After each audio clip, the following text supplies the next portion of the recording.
Hello, everyone, and welcome back to Radiant Moon Tarot. My name is Victoria. Thank you so much for joining me today. We are unboxing a brand new Oracle deck this morning. So this is the Everyday Witches Familiars Oracle by Deborah Blake. If you are familiar with Deborah Blake's work, she is the author of the Everyday Witches Tarot and also the Everyday Witches Oracle, and there's probably some more stuff in there, but those are the two right off the top of my head. Artwork on this by Elisabeth Alba.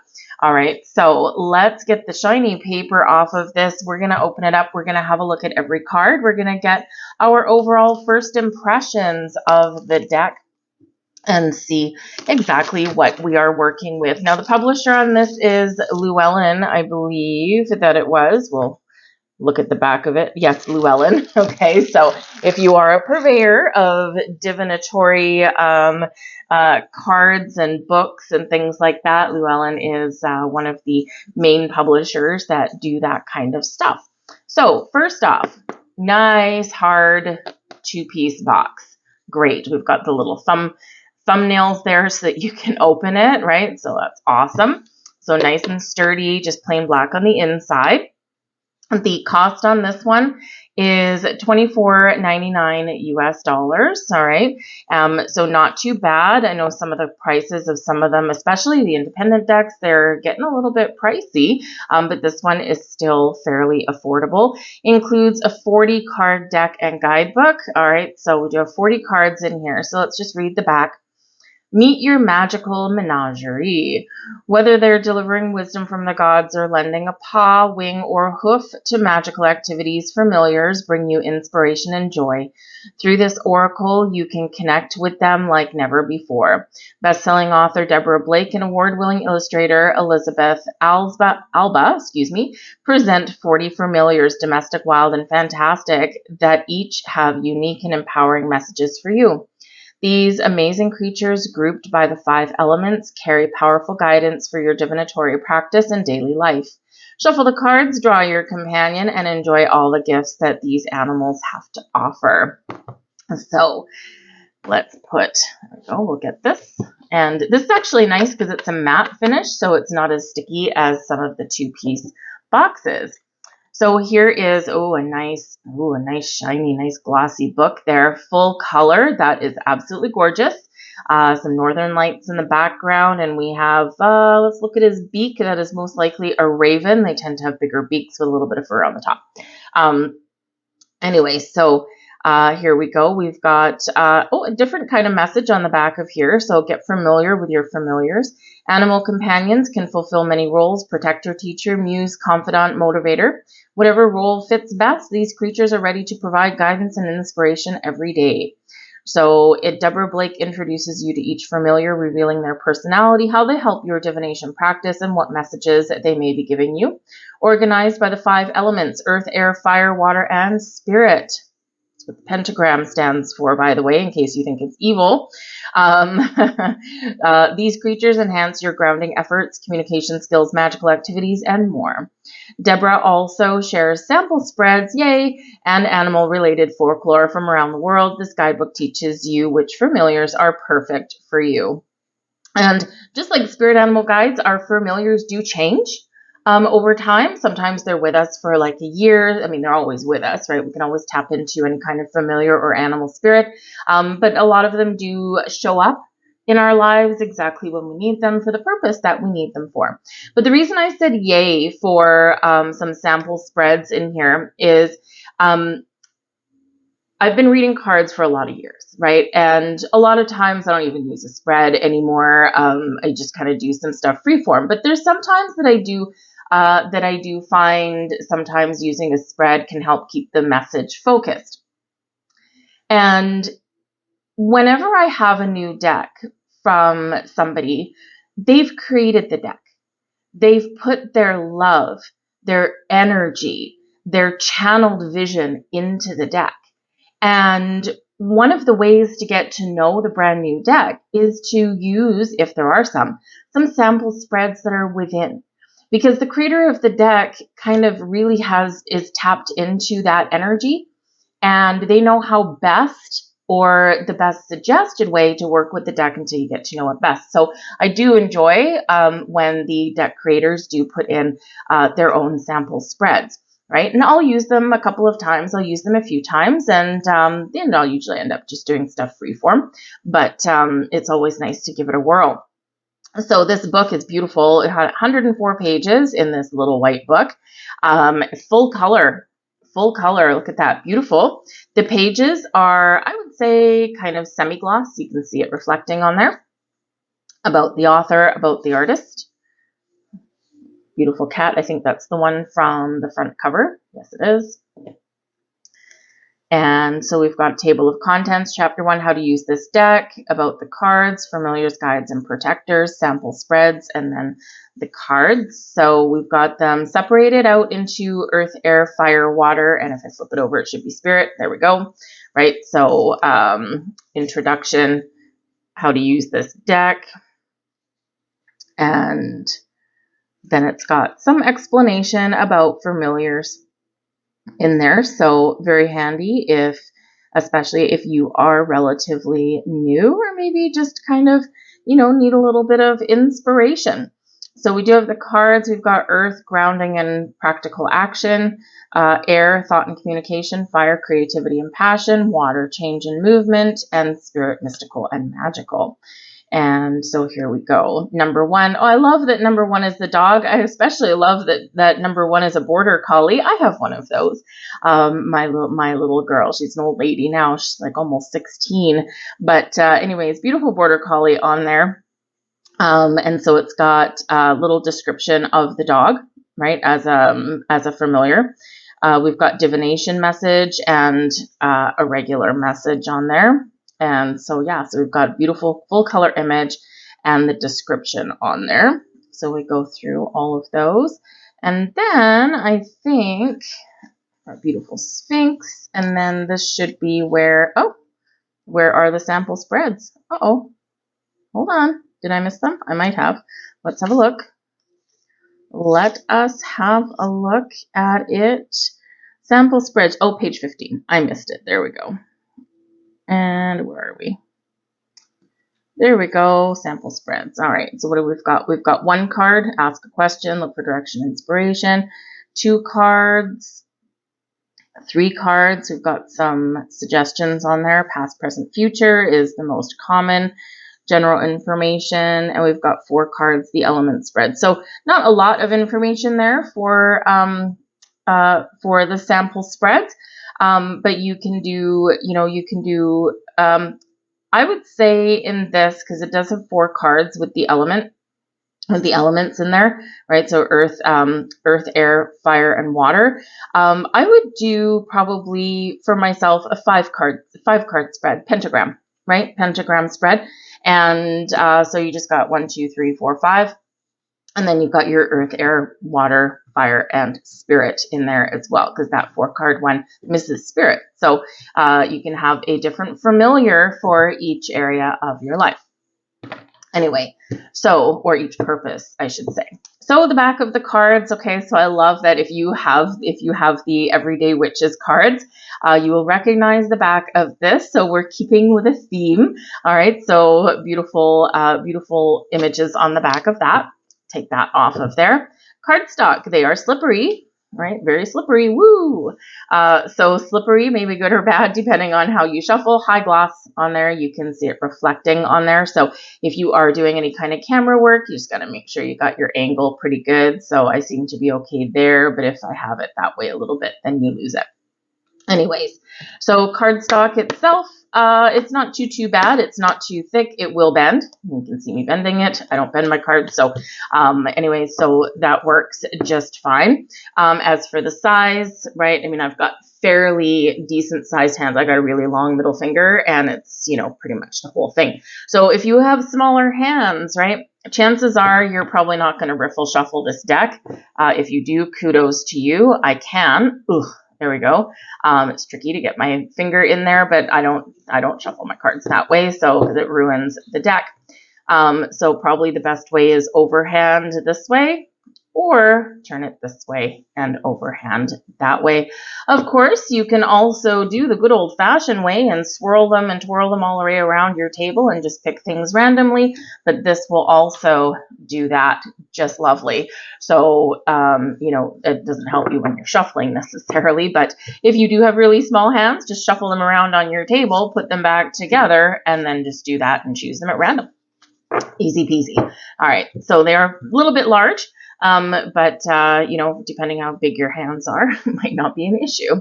All right, so let's have a look. So pretty good there, probably a little bit on the thin side, but a lot of them tend to be this day and age, but they're thick enough to be able to work with them. They're not going to fall apart on your first or second use, thank goodness, and just treat them with love. So anyway, let's have a look at these cards. I will zoom in the camera just a little bit more. Hold on one sec. All right, there we go. Big. All right. So card number 1 is the Earth Spirit, and that is the dog on there. It's probably a little bit too close to the camera. There we go. That might be a little bit better.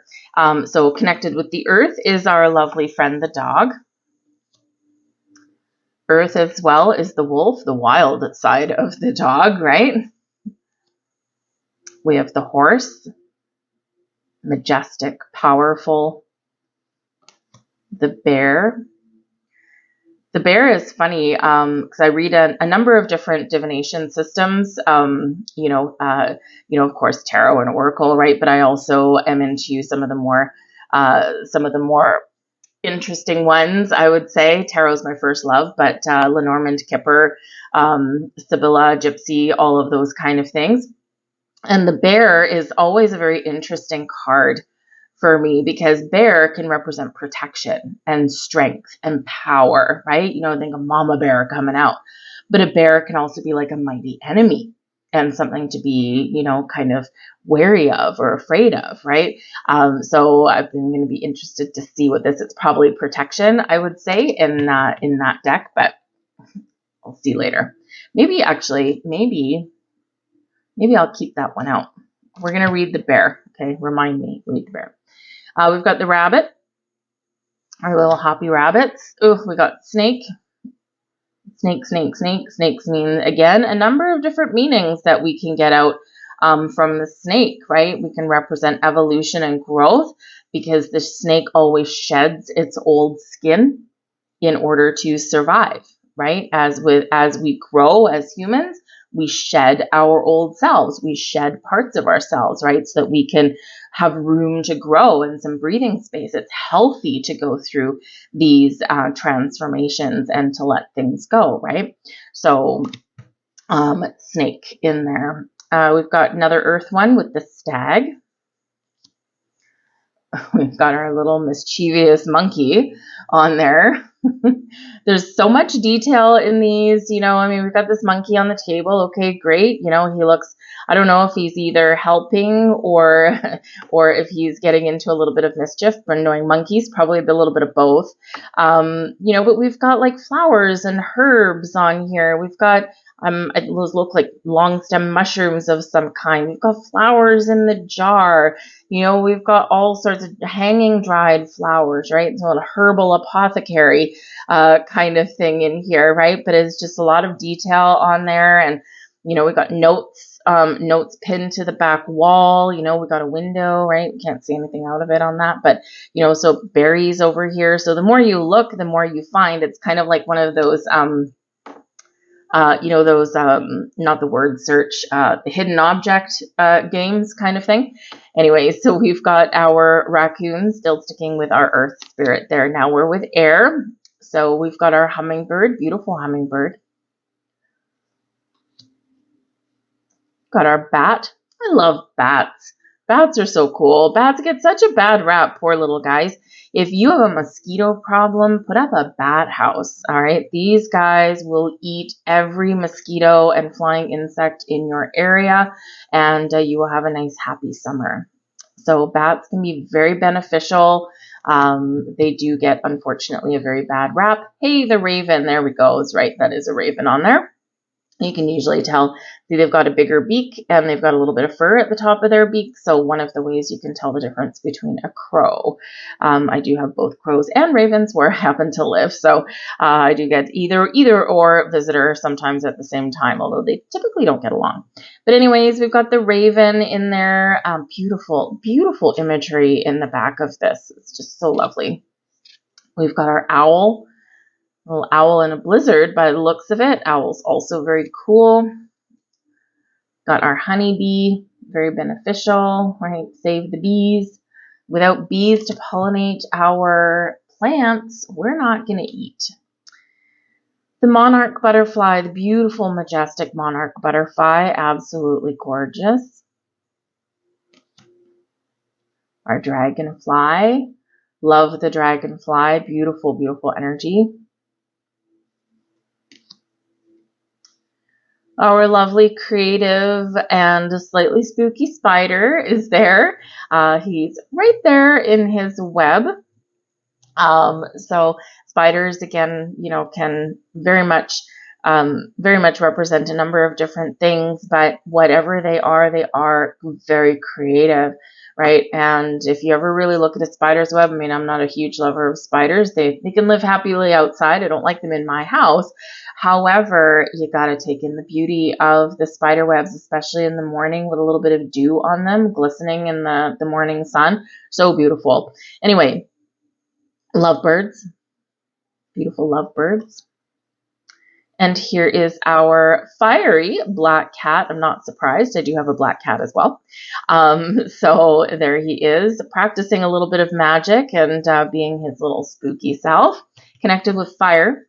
The lion, also connected with fire, right? Lions, they are courageous, they're bold, brave. They go for what they want.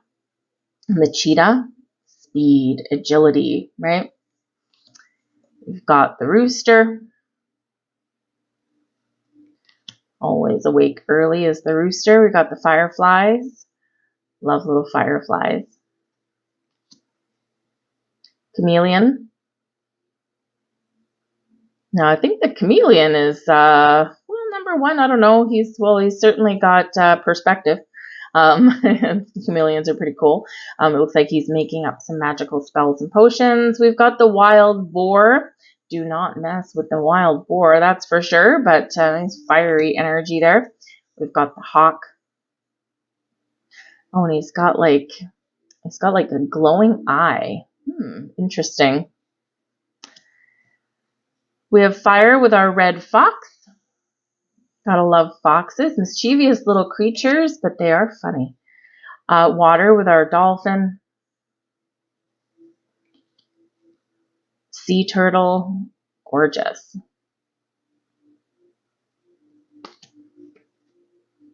Frog.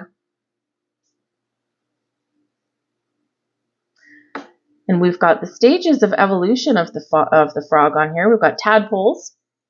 And then we've got, what is it after a tadpole? Okay, I forget. And then we've got a frog. So I forget what they're called in there. Anyway, doesn't matter. It'll come to me later. It'll be also in the book. We've got the koi.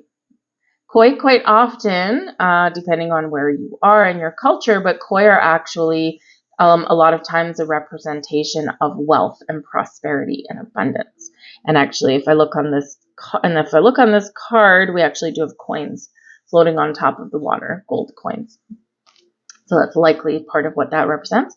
We've got the penguins, our fast, speedy, flightless, but fun-loving penguins. Heron, love herons. Herons often do represent, again, we go back to like Lenormand and Kipper cards and the gypsy cards and all that kind of stuff. And if there's like a stork, right, which is similar to a heron in there, it usually represents a delivery or a change or something new coming in. Herons are very patient. If you have any where you live, if you're fortunate enough to have them. If you ever watch them hunting, they will stand there like this forever, waiting for their prey. So it takes a lot of patience. And we've got our octopus, highly intelligent. And we've got our fun little otters, always up for a good time, those guys. Got our industrious beaver, building a little dam, probably going to flood that castle. And now we've got spirit. So we've got our dragon. And again, beautiful imagery, right? You know, we've got the stars in the sky, beautiful colored dragon coming in here. Hard to tell if he's a fire-breathing one or if he's a friendly one. Probably depends on the situation, right? But he's like kind of just coming in just to say hi. A beautiful, mystical, and magical unicorn. He just got this glow about it on that card. Of course, our fire phoenix here. Transformation. Out of the ashes rises the phoenix, right? And we have our Sphinx. You don't see the Sphinx on a lot of cards. Interesting. And that's it. So let's go, as promised, let's go back to our bear. Actually, I think we'll do, if you want to stick around, we will do the bear, and I'm also going to pull the Sphinx. And we're just going to read and see where to put the book. There it is. We're just going to read and see what the messages are about these. Just so you can get a good feel of the book and the messages that it delivers. I'll zoom out just a little bit more so you don't have to see. Woo! There we go. So you don't have to see the backs of my hands. All right, the bear. The bear is a powerful animal that ambles along through life, minding its own business, eating, sleeping, and tending to family. They are known for their ability to hibernate during the winter, making the most out of the energy they stored up in the warmer months and using it up as slowly as possible when the world is dark and cold. They build safe dens and hide out there until it's time to re-emerge and rejoin the world, and so they represent rest and regeneration. Oh, interesting. Okay. Divination. This card is a not-so-subtle hint that it's time for you to slow down and focus on what is important for your physical survival and well-being. Is your home a safe place? Do you feel that you're getting everything that you need to get through the days, weeks, and months ahead? If not, what can you do to change that? The message. It's time for a break, time to pull back from the world and from too many activities or too much commotion. Sleep more if you can, or at least rest and be quiet. You need space to curl up and regenerate. The bear tells you it will watch over you while you do. Oh, there's that protective factor for it. So rest and regeneration, very interesting message, and a little bit unexpected out there from the bear. So let's have a look at the Sphinx, if you are still with me. And here we go. Sphinx. The Sphinx is a mythical creature most commonly depicted as having the head of a human, the body of a lion, and the wings of a bird, often a falcon. It guarded the pyramids, which held the tombs of many great pharaohs, as well as the entrance to the Greek city of Thebes, where the Sphinx was famously said to ask travelers to answer a riddle before allowing them to pass. It symbolizes the seeking of answers, both metaphysical and mundane, and the power of knowledge. Divination. If you are seeking answers to important questions, the Sphinx may suggest that you don't need to... If you are seeking answers to important questions, the Sphinx may suggest that you need to look deeper or explore more widely. Don't assume the easy, most obvious answer is the right one, but have faith in your ability to find the truth no matter what it is. Never stop learning and growing, because knowledge, both of self and of the greater world, is power. Message. Many times when we are seeking answers to difficult questions, it turns out that they are somewhere within us. Don't be afraid to look inside. On some level, you probably already know whatever it is you need to find the answers. Sometimes we don't want to see the truth because it's hard or painful, but you might be surprised by the peace you feel when you acknowledge the answer to your own riddles. So there you go. So that is this deck. So of course I like her work anyway. And so this is just adding another layer to the decks that she's already got out. So beautiful, beautiful cards. Beautiful book, beautiful imagery on this. This is going to be fun to use. So what do you think of it? What's your first impressions? Do you have this deck? Do you work with this deck already? And what, what are your impressions and what are your thoughts about it? I'd love to hear from you. But I thank you guys for watching, and I'll see you guys later. Bye.